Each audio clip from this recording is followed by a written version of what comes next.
अस्सलाम वालेकुम बच्चों, कैसे हैं आप लोग। मुझे उम्मीद है खैरियत से ही होंगे। वेलकम बैक टू नेहाला नज़ोन चैनल।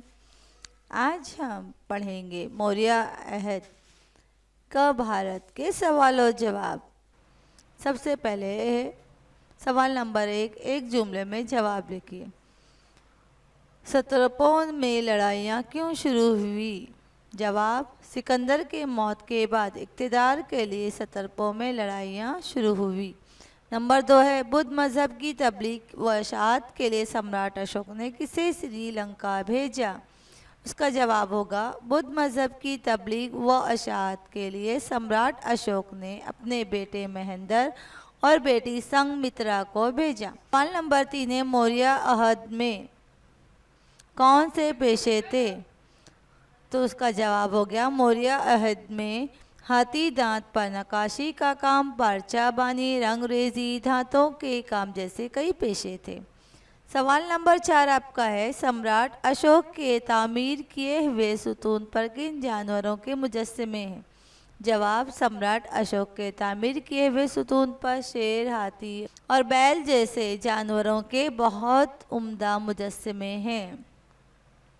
सवाल नंबर 2, बताइए तो भला सत्रप कौन थे। सत्रप यूनानी अफसरान थे जिन्हें सिकंदर ने भारत के फतेह किए हुए इलाकों की देखभाल के लिए भेजा था। उसके बाद है सुदर्शन एक बंद है जिसे चंद्रगुप्त मौर्य ने गुजरात में जूनागढ़ के करीब तामीर करवाया था। उसके बाद है देवानम प्योपेसी सम्राट अशोक का लक़ब था जिसे सम्राट अशोक ने सुतूनों और कुतुबों पर कुंदा करवाया था, जिसके मायने हैं खुदा का चहीता, प्रियदर्शनी। अश्पद, शतरंज के खेल को कदीम भारत में अश्पद कहा जाता था। याददाश्त के सहारे लिखिए। चंद्रगुप्त मौर्य की मुमलिकत की वसत। चंद्रगुप्त मौर्य की मुमलिकत की वसत मगध, अवंती और सौराष्ट्र, मगरिबी भारत, पंजाब और अफ़गानिस्तान के इलाके काबुल, कंधार, हरात थी। अब उसके बाद आपका सवाल है, सम्राट अशोक की मुमलिकत की वसत शुमाल मगरिब में अफ़गानिस्तान और शुमाल में नेपाल, जुनूब में कर्नाटक, आंध्र प्रदेश तक, इस तरह मशरिक में बंगाल से मगरिब में सौराष्ट्र तक सम्राट अशोक की मुमलिकत की वसत थी। उसके बाद है जोड़ियाँ लगाइए। सुतून अलीफ, शहंशाह अलेक्जेंडर, मैक्सनीज, सम्राट अशोक। सुतून बे में है सेकोलस निकेटर का सफ़ीर, यूनान का शहंशाह, रोम का शहंशाह और मगध का सम्राट। तो यहाँ पर आपको जोड़ियाँ लगाइएगा। सही जोड़ियाँ इस तरह दी गई है, शहंशाह अलेक्जेंडर यूनान का शहंशाह, मैक्सनीज सेकोलस निकेटर का सफ़ीर और सम्राट अशोक मगध का सम्राट।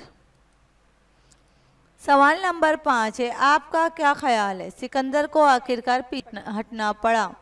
सिकंदर के सिपाहियों को तरह तरह की मुसीबतों का सामना करना पड़ रहा था। वो अपने वतन लौटने के लिए बेचैन हो गए थे। उन्होंने सिकंदर के खिलाफ बगावत कर दी, इसलिए सिकंदर को आखिरकार पीछे हटना पड़ा।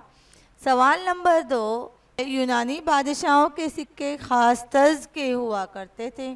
सिक्कों की एक जानिब बादशाह की और दूसरी जानिब किसी यूनानी देवता की तस्वीर होती थी।